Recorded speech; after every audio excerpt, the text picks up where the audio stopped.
aquilo, que para ser crente não precisava orar daquele jeito, e ele insistindo. Quando em 1906 estourou, vamos dizer, houve uma grande explosão pentecostal entre os batistas suecos em Chicago, e o Gunnar Wingre fazia parte desse movimento. Gunnar Wingre, ele foi buscar o batismo no Espírito Santo em 1909, ele diz isso, mas desde 1906 que esse movimento já existia, mas ele se convenceu da realidade disso, e foi buscar, e ele foi batizado no Espírito Santo, como ele diz mesmo no Diário do Pioneiro, em 1909, em novembro de 1909, o que ele fala lá. Então, isso é importante a gente destacar, né, como base aí das Assembleias de Deus. Veja só na página 17, eu coloco aqui, eu cito aí o Febe Palma, que diz assim: aperfeiçoar a santidade no temor de Deus, que o sol da justiça brilhe sobre a sua mente, e o espírito de santidade o guie em toda a verdade, de modo que ao ler esse texto, você possa, através do sangue da aliança eterna, entrar na santidade. Muito bem, maravilha. Então veja só, como é importante isso. Isso eram os pioneiros falando sobre a vida santa e a vida mais profunda. Então, é nesse contexto, meus irmãos, que o desejo pela vida profunda vai crescendo cada vez mais. Existe um livro, Fundamentos da Teologia Pentecostal, em 2 volumes. Esse livro é lançado pela editora Quadrangular. Pela editora, na verdade, pela Igreja Quadrangular.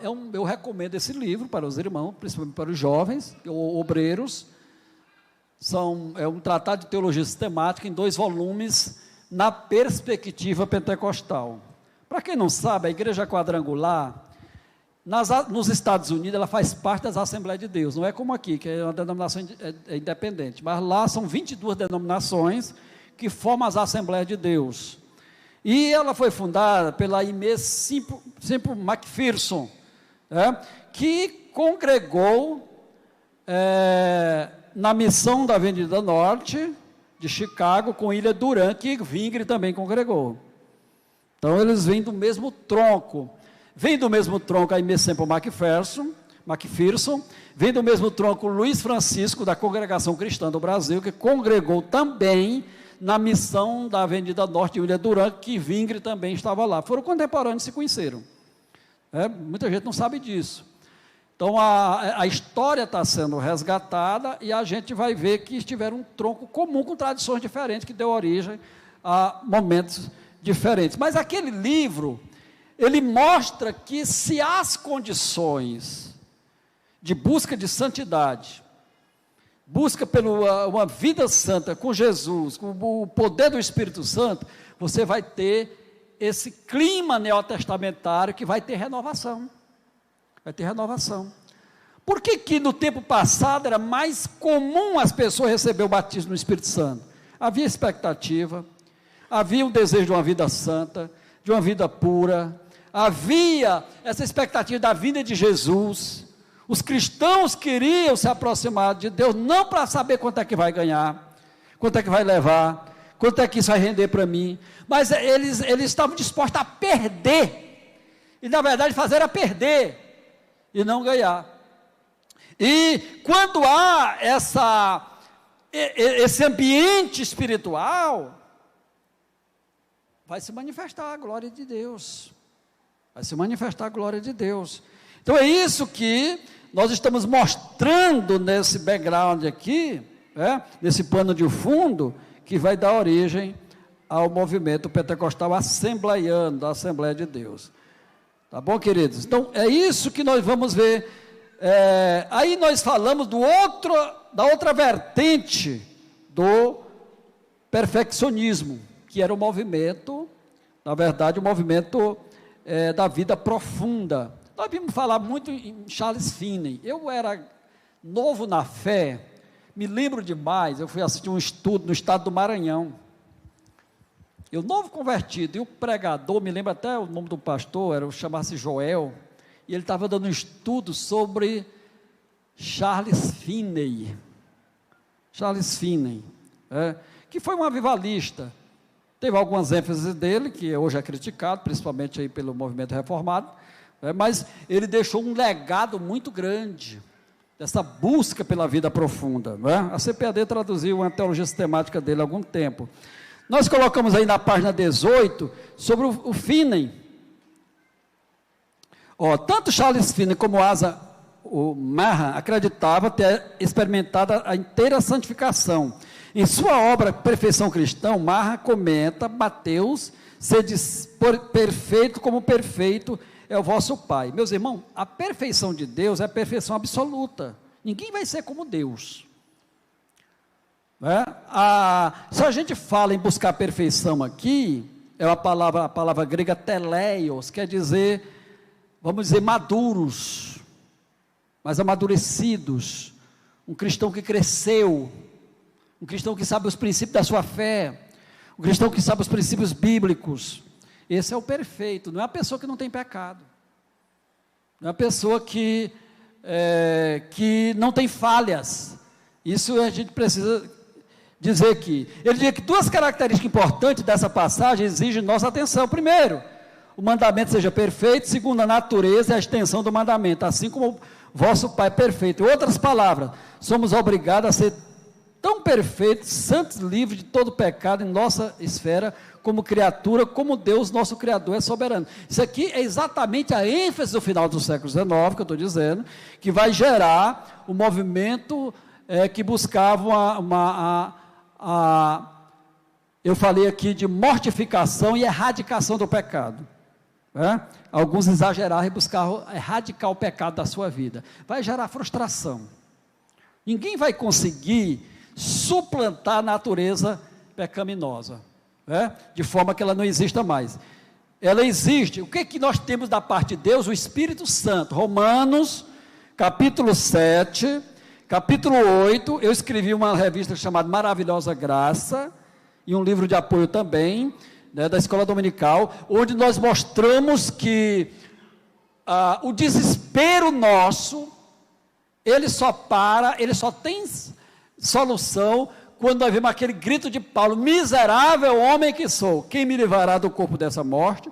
Aí ele diz: graças a Deus por Jesus Cristo.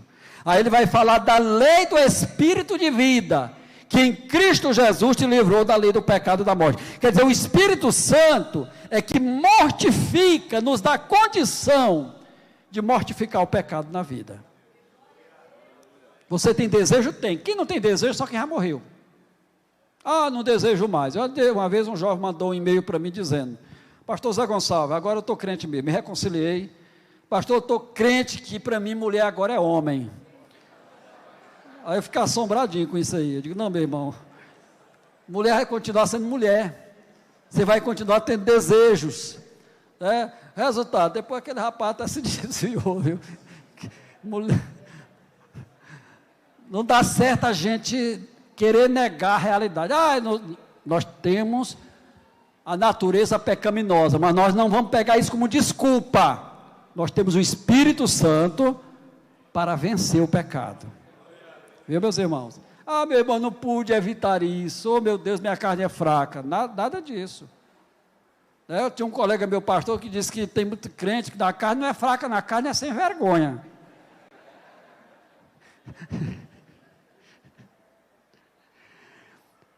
Porque uma desculpa, a pessoa diz: meu irmão, a carne é fraca, aí faz o que quer. E cadê o Espírito Santo que habita em você? Um colega meu me diz acertadamente que o Espírito Santo é como freio de mão, puxou, não vai mais. Quer dizer, ele mortifica o efeito do pecado. Você é tentado, sim, mas você não é forçado nem obrigado a ceder ao pecado. Você é tentado, sim. Todo mundo é tentado, está na Bíblia.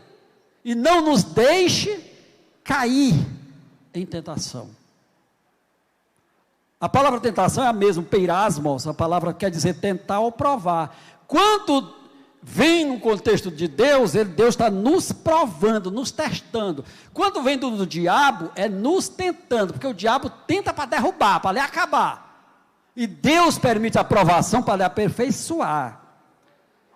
Está vendo, meu irmão? Qualquer pessoa, eu já fui criança, você também, eu aprendi a andar de bicicleta, era escorregando aqui e acolá, até me equilibrar. E ninguém desaprende mais. Se eu pegar uma bicicleta, eu ando do mesmo jeito. Não é verdade? Então, Deus, Ele nos aperfeiçoa pelas circunstâncias da vida.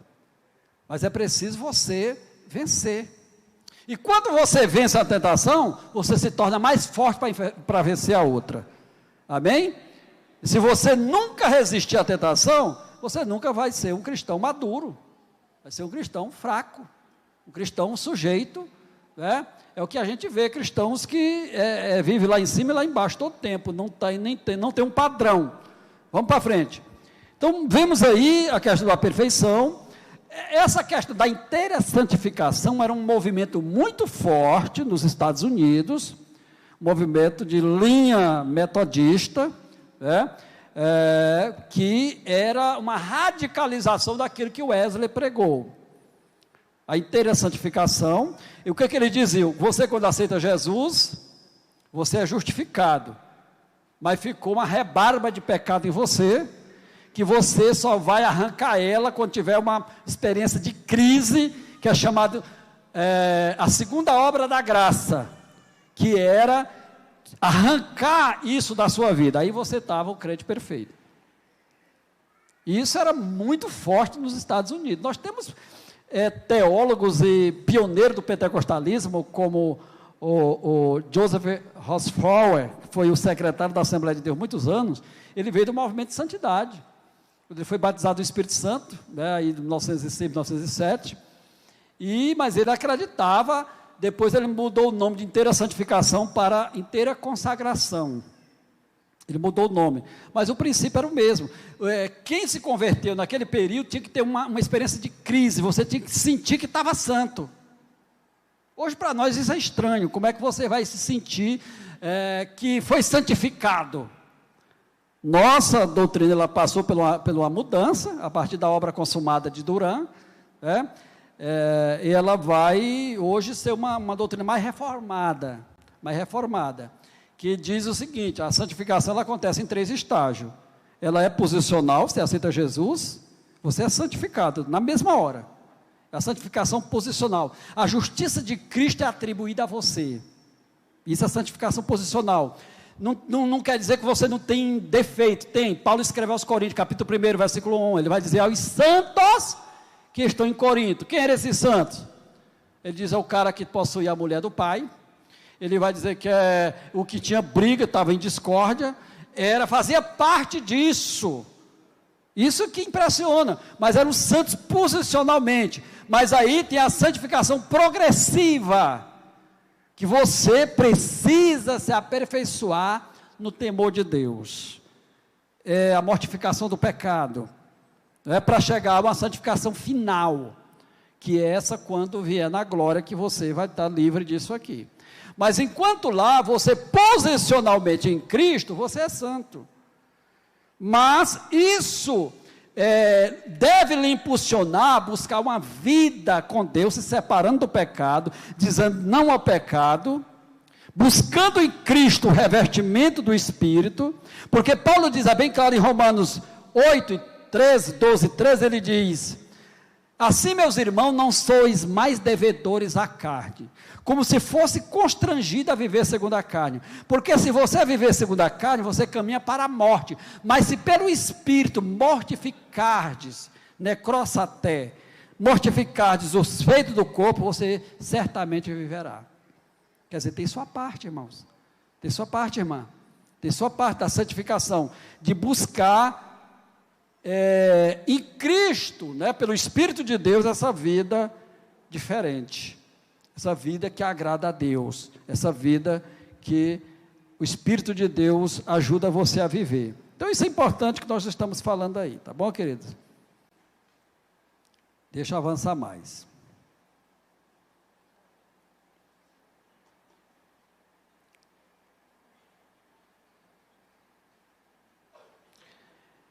Eu creio que eu já resumi bem esse movimento aí. Eu vou partir para a página 20, o movimento de Keswick, que eu já falei um pouquinho aqui, mas esse é um pouco diferente, mas a ênfase é na santificação.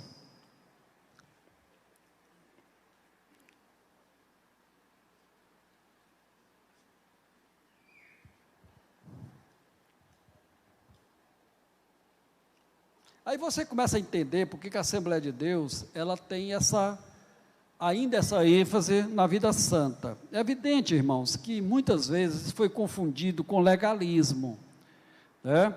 Houve alguns exageros, a gente sabe disso. Eu sou pastor, eu já fui crente de banco, eu sei que tem costumes que a gente defendia, né, em certas...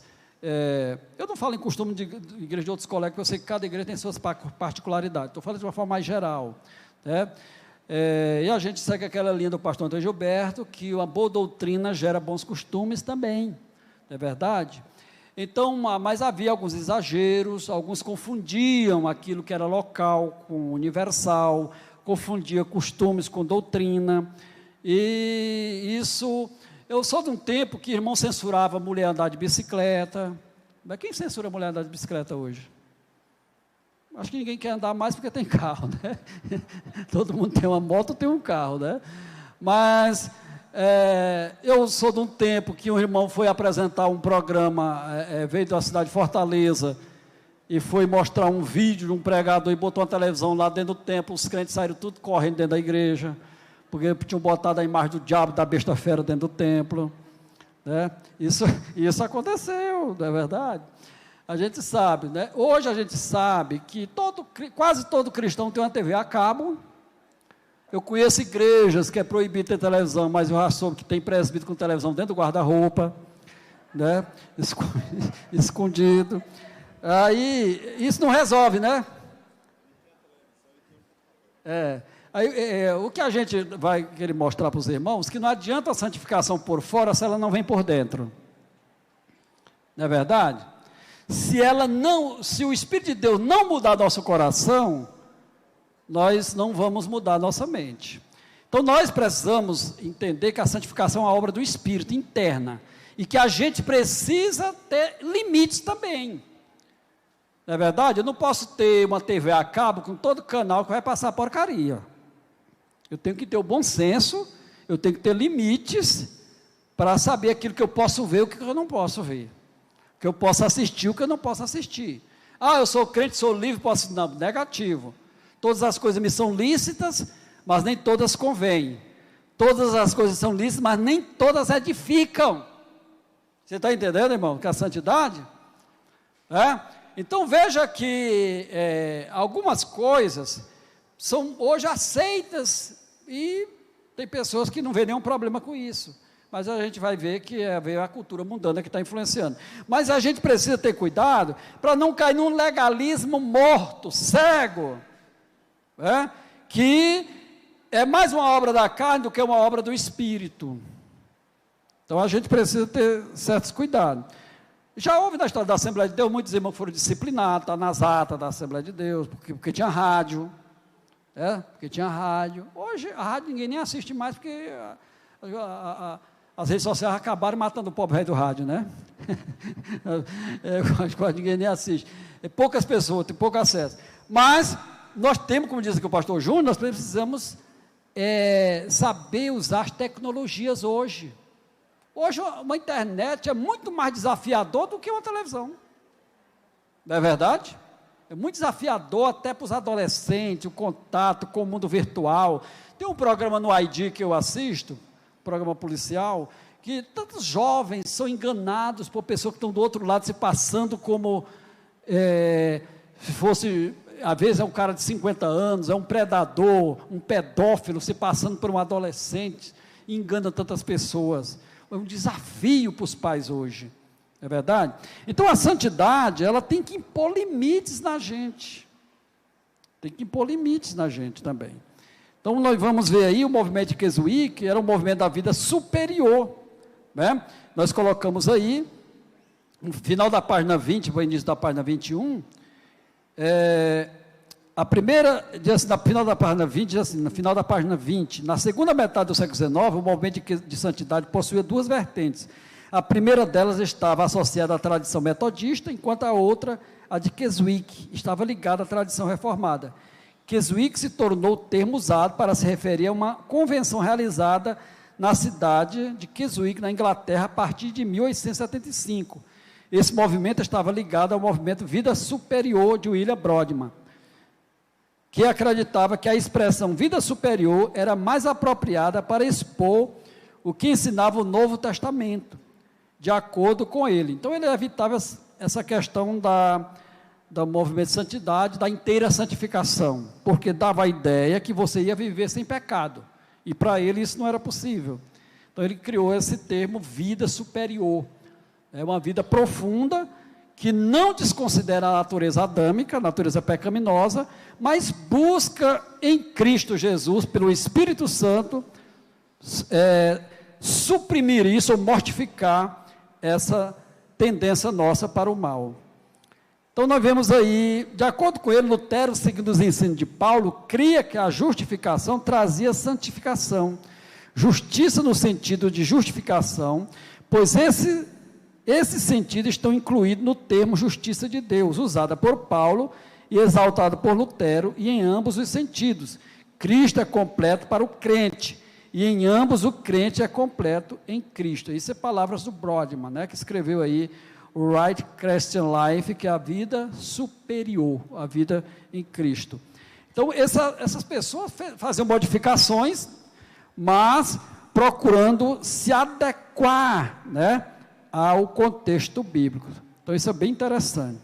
Segundo o dicionário global, é porque está em inglês aí, né, o dicionário Wesleyano de Teologia Global, Brodmann mudou o conceito wesleyano de perfeição para a vida superior, fazendo com que a doutrina ficasse mais popular com os não metodistas e tivéssemos objeções com os da tradição reformada. Então, ele procurou unificar, na verdade, né, aperfeiçoar o que os metodistas usavam para trazer aquilo que era benéfico desse ensino para o movimento reformado. Nós temos aí hoje no Brasil uma polarização muito grande, uma questão doutrinária, até uma disputa teológica. Eu procurei mostrar isso nesse livro, de pessoas, principalmente os jovens nossos, foram muito influenciados pela doutrina reformada, mas nós devemos ter certos cuidados. Quando a pessoa entende que a doutrina reformada é abraçar certos parâmetros, como o cessacionismo, é um veneno. Pentecostalismo não pode dar certo com cessacionista. O que é o cessacionismo? É crer que Deus, que os dons espirituais não é mais para hoje, ou que foi para os dias apostólicos só. É a mesma coisa. A Assembleia de Deus, ela crê que os dons espirituais era por dia dos apóstolos, mas é para hoje também. Irmão, se a gente tirar que Deus não fala mais hoje, como diz alguns movimentos aí, então o que será daquele irmão que Deus fala através dele de uma profecia? Você vai dizer que isso é da carne, que isso não é de Deus, que isso vai procurar qualquer origem, porque você abraçou uma doutrina que matou os dons espirituais. Na verdade, eu falei aqui de Agostinho de Hipona, ele foi um dos primeiros que escreveu que os dons ficou restrito, ele não negava, mas ficou restrito à era apostólica. Os dons eram para a era apostólica. Por isso que quando surge no pentecostalismo, no final do século XIX, é uma reação da igreja histórica, né? Dizendo que não aceitava aquilo como um movimento legítimo. Então, e nós fomos realmente batidos pesado, bateram na gente, né? Então, até se firmar. Hoje, tem vários reformados, teólogos que eu conheço aí de peso, que admite, né, a atualidade dos dons espirituais com certas reservas no meio dos pentecostais. O problema é o seguinte, tem muito pentecostal que, na verdade, é como se fosse a poeira do pentecostalismo. É uma poeira, é uma fumaça, são pessoas que não têm parâmetros bíblicos, como diz o James K. Smith, que é um teólogo reformado. Ele diz uma coisa interessante, né? É um imaginário social. O que é o imaginário social? Pessoas que acreditam em determinadas formas de crer, determinada crença, e se populariza, ele não quer saber se isso é bíblico, isso tem base doutrinária, não tem fundamentação teológica, e a pessoa sai inventando doutrina, inventando, aliás, prática. conversando com o irmão, que ele disse, pastor, eu fui numa igreja dessas neopentecostais, e tem crente da Assembleia de Deus que faz o papel de besta porque quer. Papel de doido porque quer. Eles que foram assistir um culto lá, e lá o cara disse, meu filho, é o seguinte, você vem aqui, o assembleano lá, você vai dar 2 pulos.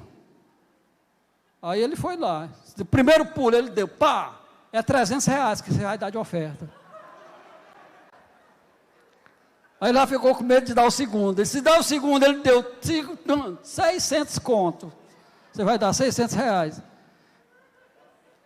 Esse pastor, rapaz, me levaram 600. Tu é besta, rapaz. O pastor fala em dízimo. O pastor está falando em dízimo demais. Aí vai para um negócio desse. Você está entendendo, meus irmãos? É uma espiritualidade, um imaginário que está nas pessoas, mas que não é fundamentação bíblica. A Assembleia de Deus, quando ela surge, nós colocamos no final desse livro aqui, todas as declarações de fé da Assembleia de Deus. Eu estou continuando a pesquisa, achei até uma declaração de 1910, do Thomas Belberet, né? Norueguês, que nós vamos colocar na segunda edição. Mas a Assembleia de Deus, ela surge como uma igreja com doutrina, que em 1916 ela publica a primeira declaração de fé. Está aqui, essa declaração de fé que eu peguei do Brumbach, né? Está aqui a original, botei nesse 1916, né? Depois a britânica, ela publica a sua declaração de fé em 1924, também coloquei aqui. E no Brasil, em 1969, uma adaptação dessa americana, ela é colocada no Mensageiro da Paz em 1969, o Crimos, que vinha no Mensageiro da Paz com 12 artigos. Em 2017, eu fiz parte da comissão que reformamos o Cremos, reescrevemos o Cremos, e saiu a declaração de fé da Assembleia de Deus, em 2017. Eu aconselho todo obreiro, todo crente a ter uma declaração de fé, que é um livro, não é a Bíblia, mas é um livro que a gente procurou, vamos dizer, sintetizar aquelas doutrinas bíblicas dentro daquele livro. Então vai ajudar muitos irmãos a ter uma declaração de fé, porque senão a gente vai, meus irmãos, como o vento de doutrina, acreditando em tudo, a pessoa começa, se você não tem parâmetros doutrinários, a pessoa cria, ele imagina, e vai criando coisas, e é o que a gente vê movimento. Eu já vi muita coisa acontecer, eu moro ali no Piauí, sou piauiense, e sou pastor, e já vi igrejas que era um movimento monstro, pessoas caíam no culto, e a gente tem que distinguir uma coisa, o Espírito de Deus, ele é soberano. Eu escrevi um artigo, há algum tempo atrás, na Revista Obreiro, chamado Espiritualidade e Equilíbrio, onde nós mostramos que o movimento do Espírito, acontecia isso, tinha pessoas que caíam, pessoas dançavam no Espírito, mas não era uma doutrina, isso eram coisas esporádicas. O problema é quando você transforma isso numa doutrina, quando você quer engaiolar o Espírito Santo, para ele fazer daquele jeito que você determinou, né? Isso vai dar problema. E eu vi igrejas que isso se tornou como parte da liturgia do culto, como se fosse doutrina. Resultado, quando aquela igreja aconteceu movimentos que provou aquela espiritualidade delas, que provou aquela crença, essa igreja se desfacelou toda, não tinha base doutrinária, não tinha base bíblica, né?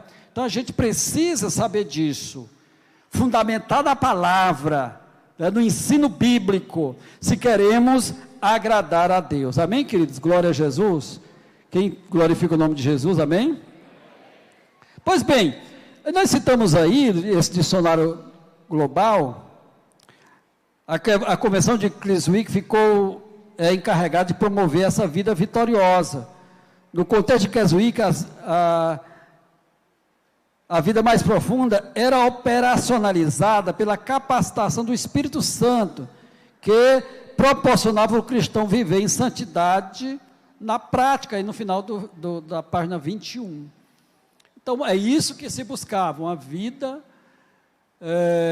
que realmente espelhasse Cristo. Porque pessoas dizer que é cristã, está no vício, no pecado, vivendo em adultério, vivendo dominado pelo pecado, qual é a vida cristã que está nisso aí? Então, eles queriam uma vida realmente que espelhasse a Cristo. Então, a vida profunda era essa, uma vida de que o caráter se sobressaísse. Que duas coisas tem que falar aqui quando fala em avivamento. O avivamento, ele tem, vamos dizer, é como uma moeda que tem duas faces, cara ou coroa. O avivamento, ele tem que trabalhar com carisma, que são os dons, mas tem que trabalhar com o caráter do outro lado também. Ou o caráter e o carisma. Só carisma não vai funcionar. Não vai funcionar. E se você tem só uma vida ortodoxa, mas sem vida, sem o calor do Espírito, sem aquela vida interior que vem da cruz, pelo Espírito de Deus na sua vida, essa também é uma vida que vai ficar a desejar. Não é só um legalismo, não. Você tem que ter o dinamismo do Espírito com o caráter cristão. Por isso nós temos que, as duas coisas nós temos que trabalhar quando falamos de santidade. Santidade e poder. Colocamos na página 22, com o ensinamento kesuikiano, a semelhança do movimento de santidade americano, que inspirou originalmente o início da convenção, sublinhavam a segunda bênção, ou segunda crise na experiência cristã, subsequente à justificação, na qual o Espírito Santo enche por completo o crente, que é totalmente consagrado. Uma coisa que nós vamos observar nesse movimento de Keswick é justamente a ênfase no poder do Espírito Santo, uma capacitação do Espírito que era buscada. Não era só uma santificação. Aqui nós vamos ver, e possivelmente amanhã, se Deus permitir, vamos falar mais nisso, uma ênfase na demonstração do Espírito na vida do cristão, uma vida de poder. De aquilo que diz Atos 1 e 8, recebereis poder ao descer sobre vós o Espírito Santo, e sereis minhas testemunhas. Então, a vida pela busca do poder, isso vai vamos dizer, aumentando. Existe um teólogo chamado Rubem Torrey, que ele escreveu um livro chamado Batismo no Espírito Santo, 1856, por aí, onde ele já destacava essa vida poderosa no Espírito. Eu obtive uma cópia original desse livro, do Torrey. E é interessante o Torrey porque ele foi auxiliar de D.L. Moody. Quem era D.L. Moody? O Torrey foi o teólogo e o Moody era o pregador. Torrey cuidou do Instituto Moody em Chicago, que ainda hoje existe, está lá, como escola teológica. E o Moody convidou o Torrey para trabalhar como diretor do Instituto, para formar alunos. E o Torrey começou a escrever sobre essa vida no Espírito, e ele vai mostrar que havia uma diferença, o batismo no Espírito Santo, ele não era uma experiência que se recebia na conversão. Isso é bem interessante, porque todas as tradições, ela vinha dizendo, quando você aceita Jesus, você já tem tudo já do Espírito, não precisa uma segunda experiência, um batismo, você já tem um batismo. O Torrey vai dizer que não, ele vai separar isso, ele vai dizer que o batismo no Espírito Santo é uma experiência subsequente, é uma experiência distinta da conversão, que os pentecostais vão abraçar esse ensino, abraça esse ensino. E a literatura do Torrey serviu muito de apoio à doutrina pentecostal. Então, Torrey, eu até dei um estudo uma vez, lá na igreja que eu sou pastor, baseado nisso. Deixa eu ver se está adotado 3 coisas que eu mostrei lá sobre isso.